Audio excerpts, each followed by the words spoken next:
Patient यहाँ पे हमारे पास आई थी सर्जरी के लिए। पेशेंट को गॉल ब्लैडर में स्टोन्स थे। Patient was seen by our surgeon consultant. उनने उनको डेट दिया सर्जरी के लिए after doing all routine investigations in the hospital. उसके बाद एनेस्थीसिया चेकअप हुआ पेशेंट का। एनेस्थीसिया क्लियर करके उनकी सर्जरी का डेट दिया गया। जब सर्जरी का टाइम आया था, पेशेंट को थिएटर में लिया गया। पहले लेप्रोस्कोपिक कॉल्सेक्टमी के लिए डेट दिया गया था और हमने वो लेप्रोस्कोपी के लिए ली थी अंदर। जब हमारे डॉक्टर साहिबान ने उनकी सर्जरी स्टार्ट की, उनको वहाँ पे डिफ़िकल्टी लगी लेप्रोस्कोपी करने में। लेप्रोस्कोपी के बाद पेशेंट के अटेंडेंट्स को ये बोलना पड़ा कि पेशेंट को डिफ़िकल्ट सर्जरी है लेप्रोस्कोपी से, हमें इसको ओपन सर्जरी की ज़रूरत पड़ेगी। तो after taking consult from the patients, the open cholecystectomy was performed. During the procedure patient started bleeding profusely. तो ब्लीडिंग बचाने के लिए हमारे और 2 सर्जन्स जो यहाँ पे अवेलेबल थे हमारे पास हॉस्पिटल में, उनको बुलाया गया थिएटर में। सीनियर सर्जन्स है यहाँ पे, पिछले 20 साल से वो काम कर रहे हैं। उन्होंने पेशेंट को देखा, उनको लगा कि नहीं, ये ब्लीडिंग यहाँ पे कंट्रोल नहीं हो सकती है। उन्होंने पेशेंट को स्टेबलाइज करके पेशेंट को यहाँ से रेफ़र करने का डिसीजन ले लिया।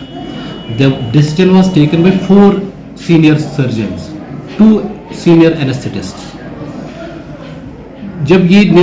जब ये मैसेज बाहर अटेंडेंट्स को पता चली, उन्होंने बाहर थोड़े से इमोशंस में आके उनको लगा कि पेशेंट की शायद डेथ हुई है।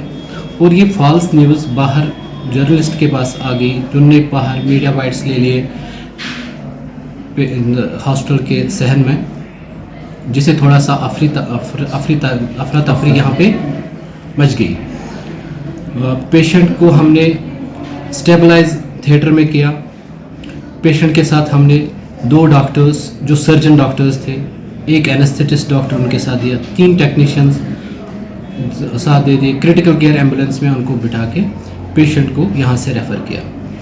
रेफ़र करने से पहले हमने मेडिकल कॉलेज में डॉक्टर से फ़ोन पे बात की। वहाँ पे हमने सारे इंतज़ामात पेशेंट के लिए रेडी रखे। रास्ते में कोई दिक्कत ना आ जाए, कोई ट्रैफिक ना आ जाए, हमने ट्रैफिक पुलिस से बात करके ट्रैफिक क्लियर करवाया। आधे पौने घंटे में शुपियान से पेशेंट श्रीनगर पहुँच गई, जहाँ पे वो एडमिट हो गई। एडमिशन के बाद उन्होंने वहाँ पे पेशेंट का CT स्कैन करवाया कि ये ब्लीडिंग कहाँ से आ रही है। CT एंजियो जिसको हम बोलते हैं। CT एंजियो से ये पता चला कि पेशेंट को पोर्टल हाइपरटेंशन था। पेशेंट को कोलेट्रल्स ऑलरेडी बने हुए थे। पेशेंट को पोर्टल कैवर्नोमा बना हुआ था, जहाँ से उसको अनएक्सपेक्टेड ब्लीडिंग स्टार्ट हुई थी। वरना हज़ारों की तादाद में दिन भर पूरे जहान में ये ऐसी सर्जरियाँ होती है, बट कोई ऐसा पेशेंट भी निकलता है जिसमें ये अनएक्सपेक्टेड ब्लीडिंग सर्जन को मिलती है। ये जिसको यहाँ पे बचाना डिस्ट्रिक्ट हॉस्पिटल में बहुत नामुमकिन था। पेशेंट की सेफ्टी के लिए हमें पेशेंट को यहाँ से रेफ़र करना पड़ा। पेशेंट अभी स्किम्स में है, पेशेंट अभी स्टेबल है और ज़ेर इलाज है। सर, हम जानने की कोशिश करेंगे, हर किसी दफ़ा जब हॉस्पिटल पर मेडिकल नेगलिजेंस का इल्ज़ाम आयद होता है तब हॉस्पिटल इन्वेस्टिगेशन करती है सर, और क्योंकि इन्वेस्टिगेशन के बावजूद ऐसा मसला बार बार दरपेश आता है सर।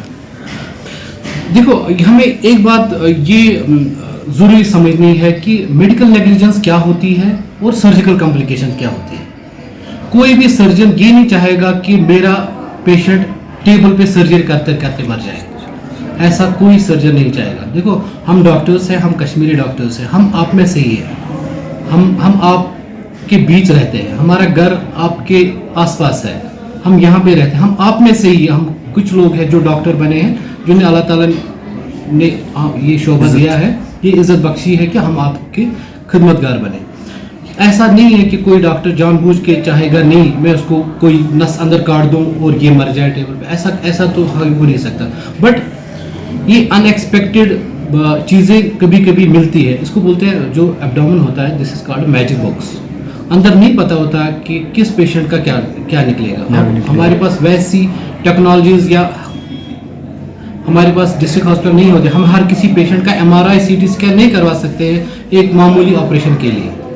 आपको बात आ रही है समझ? बिल्कुल। अगर 1000 ऑपरेशंस हम ठीक से करेंगे, 1000 में से एक पेशेंट को ऐसी प्रॉब्लम कभी निकल सकती है। इसका मतलब ये नहीं है कि हम 1000 के 1000 को हम CT स्कैन या MRI कर सकें। सर शोपियान के अंदर ही सर फैमिली का ये कहना है कि उन्होंने कहा कि 1 घंटा लग जाएगा, उसके बाद ही वहां से बाहर आ गई, फिर उन्होंने बोला 2 घंटे लग जाएंगे सर।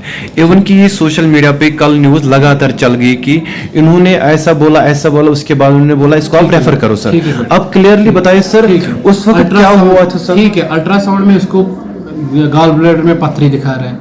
गॉल ब्लैडर ऑपरेशन आधे घंटे से 1 घंटे का चलता है, जो आम सर्जन को पता होता है कि नहीं 1 घंटे में ही निकल जाएगा। सो यही एक्सप्लेन किया था पेशेंट को कि 1 घंटे में पेशेंट निकल जाएगी बाहर। जब अंदर अनएक्सपेक्टेड ब्लीडिंग मिली 1 घंटे में कैसे निकल सकती है बाहर? बिल्कुल सर। इसमें तो टाइम लगना है, हमें डॉक्टर्स नीचे से बुलाने पड़े, उनने देखा, उनने चेकअप किया पेशेंट का, उनको लगा हम ऐसे पेशेंट को 1 घंटे में कैसे वापस दे सकते हैं जब वो स्टेबल ही नहीं थी। पेशेंट को पहले स्टेबलाइज करना पड़ा और हमें पहले लेप्रोस्कोपिक कोलेक्टोमी के बदले फिर हमें ओपन सर्जरी करनी पड़ी, जिसकी वजह से थोड़ा सा टाइम लगता है इन चीज़ों में। ऐसा नहीं है कि हम आधे घंटे में 1 घंटे में पेशेंट को वापस देते और यहाँ पे उसका कुछ